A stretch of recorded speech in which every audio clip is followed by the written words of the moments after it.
এবং পর্যায়ক্রমে তাদের আমাদের ওখানে আইওএম হিসেবে 4 বছর এবং 48 কেপিআই সম্পন্ন হবে, তাদেরকে বিনা শর্তে কোনো ধরনের কেপিআই বৈষম্য এবং অন্য যে কোনো মানদণ্ড না রেখে অ্যাসিস্ট্যান্ট অফিসার হিসেবে নিয়োগ দিতে হবে।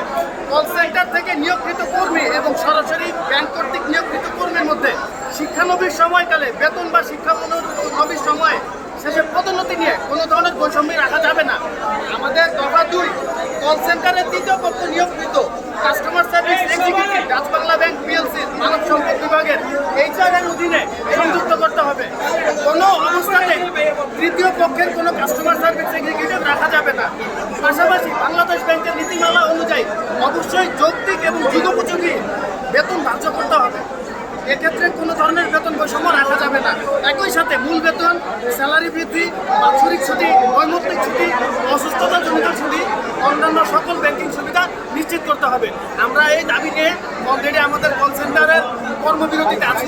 কর্মবিরতিতে আমাদের যারা আমার ভাই এবং বোনেরা আছে তারা এখানে সবাই আমরা অবস্থান কর্মসূচি পালন করতেছি। অলরেডি আমাদের প্রতিনিধি একটা টিম আমাদের ডিএমডি স্যারের সাথে গিয়েছে। আমরা চাই আমাদের এই দাবিগুলো আমাদের যৌক্তিক দাবি, যেটা মেনে নেওয়া হোক। বাংলাদেশ ব্যাংকের গাইডলাইন অনুযায়ী আমরা কোনো তৃতীয় পক্ষের অধীনে কোনো ব্যাংক কোনো কর্মচারী রাখতে পারবে না। আর আমাদের 4 বছর শেষ হওয়ার পরেও অলরেডি 2021 সালের পরের থেকে এইখানে আমাদের 52 জন অলরেডি আমাদের পার্মানেন্ট হওয়ার মতো এলিজেবল, তাদেরকে ওখানে এখনো পার্মানেন্ট করেনি। আমরা এই বিষয়টাই তুলে নিয়ে আসছি। অলরেডি আমরা আমাদের যে তৃতীয় পক্ষের হেড মাল্টি টাইপের হেড অফ স্মারকলিপি উত্থাপন করেছি, আমাদের ডিভিশনে দিয়েছি, কিন্তু আসলে তাদের থাকার মাধ্যমে আমরা কোনো সদুত্তর পাই। তারা বলেছে আপনারা যেখান থেকে নিয়োগকৃত তাদের সাথে যোগাযোগ করেন। তো আমরা চাচ্ছি না আমরা তাদের অধীনে থাকবো।